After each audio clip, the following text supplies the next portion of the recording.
Panorama group, जो सोचता है वो करता है। जैसा कि आप लोग जानते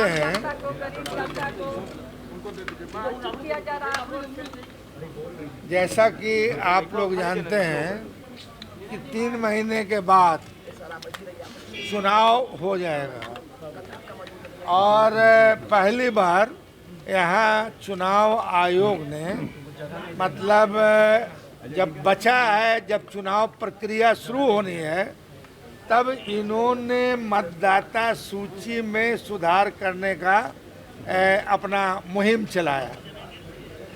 बिहार के सरकारी आंकड़े के हिसाब से 3 करोड़ लोग बिहार से बाहर मजदूरी करने के लिए जाते हैं। दिल्ली जाते हैं, बॉम्बे जाते हैं, हैदराबाद जाते हैं, केरल जाते हैं और चुनाव के टाइम में अपना मताधिकार का प्रयोग करने के लिए आते हैं।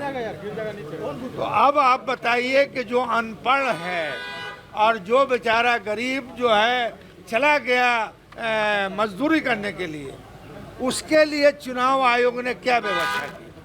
दूसरी बात, जब चुनाव आयोग को ये करना था तो इतने दिन से क्यों सोई हुई थी। 6 महीना 1 साल पहले इसका पुनरीक्षण कराते, जो गलती थी उसकी सुधार कराते। मगर ये पुनरीक्षण बहाना है। गरीब, गुरबा, मजदूर, अल्पसंख्यक को का जो है वोट से, मतदाता सूची से हटाना मकसद है। और आप देखते होंगे कि एक सांप्रदायिक पार्टी जो सरकार में है वो कह रही है कि साहब बांग्लादेश से लोग आ गया है, फलाने से आ गया, फलाने से आ गया है। तो अगर आ गया, थोड़े देर के लिए आ गया है, अगर आ गया है कोई, तो ये भारत सरकार का फेल्योर है। हमारा सीमा सुरक्षा बल जो है कहाँ था। मतलब ये सब कुछ नहीं है, बस गरीब, गुरबा, मजदूर, अत्यंत पिछड़ा, अल्पसंख्यक, ऊंची जाति के गरीब लोग जो दिहाड़ी मजदूरी में बाहर हैं, उनको वोट से महरूम करना है। इसके विरोध में पार्टी है और हमारी पार्टी यहाँ भी लड़ाई लड़ेगी और सड़क पे भी लड़ाई लड़ेगी। महागठबंधन इस मतदान पुनरीक्षण का विरोध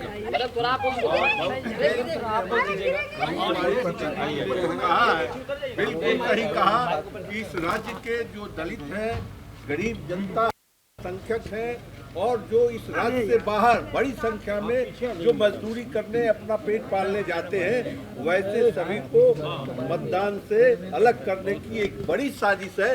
क्योंकि अब 3 महीना बचा है चुनाव में और इस क्रम में यह पुनरीक्षण, यह इतिहास ही है। कभी ऐसा आरक्षण जमकर विरोध कर रहे हैं। सबसे बड़ी बात है कि इसी मतदाता सूची पर आप लोकसभा का चुनाव कराए।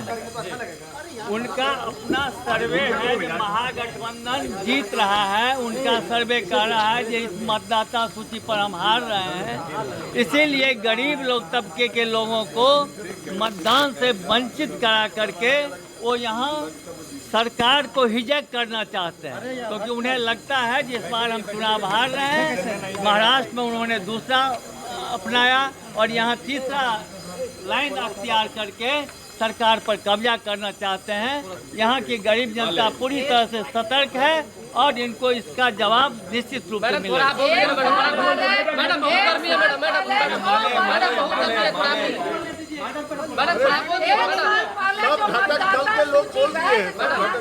आज वो अवैध कैसे हो गया?